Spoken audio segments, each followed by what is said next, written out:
Thank you. Members of the Security Council, it is an honor to address the Security Council today, and I thank the Slovenian presidency for the invitation to talk to you about the state of human rights in Israel-Palestine. On Sunday, we woke up to the news that 6 Israeli hostages were executed by Hamas as Israeli forces came close. Another 6, added to the tens of thousands of people in this land who should not have died over the past year. During this week, hundreds of thousands of Israelis have taken to the streets. They feel angry, desperate, and betrayed by their government. They have understood that the Israeli government does not want to return the hostages in a deal, but to continue the war indefinitely. To understand the Israeli government's criminal conduct over the last 11 months, you have to understand the overall goal of this regime. Since Israel was founded, its guiding logic has been to promote Jewish supremacy over the entire territory under its control. The current government's guidelines state that, quote, the Jewish people have an exclusive and unquestionable right to all parts of the land of Israel. In the criminal Hamas-led attack on October 7th, 1,200 Israelis were killed and 250 taken hostages. Since that day, I and every Israeli I know have been living in deep fear. Our government is cynically exploiting our collective trauma to violently advance its project of cementing Israel control over the entire land. To do that, it is waging war on the entire Palestinian people, committing war crimes almost daily. In Gaza, this has taken the form of starvation, killing, and destruction on an unprecedented scale. This goes beyond revenge. Israel is using the opportunity to promote an ideological agenda, making Gaza inhabitable.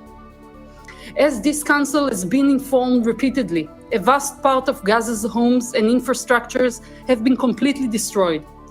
By driving Palestinians out of entire areas and displacing millions, Israel is laying the groundwork for long-term control of Gaza that could lead to re-establishing Israeli settlements there.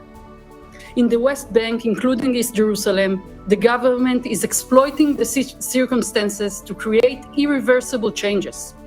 Since October, Israeli forces have killed 640 Palestinians there, including at least 140 minors. Settlers are attacking Palestinians and carrying out pogroms in broad daylight with support from the government. They have so far managed to drive 19 Palestinian community out of their homes. And recently, the military launched a huge operation to damage infrastructures that serves hundreds of thousands of people in the northern West Bank. The international community did not stop Israel's criminal policy of massive harm to civilians in Gaza. Now, this cruel policy is spilling over into the West Bank. The war on Palestinians is also happening inside prisons.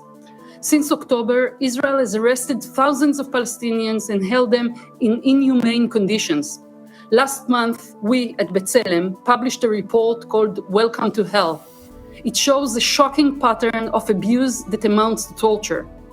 The government of Israel has used the war to turn Israeli prisons into a network of torture camps for Palestinians.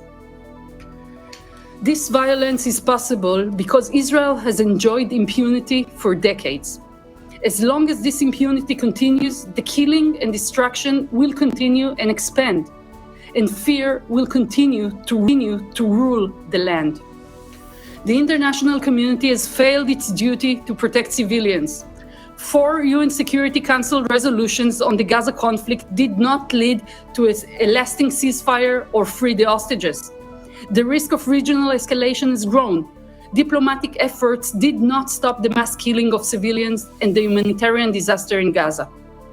The Council must acknowledge this failure and take effective action to compel Israel and Hamas to immediately and permanently cease all hostilities.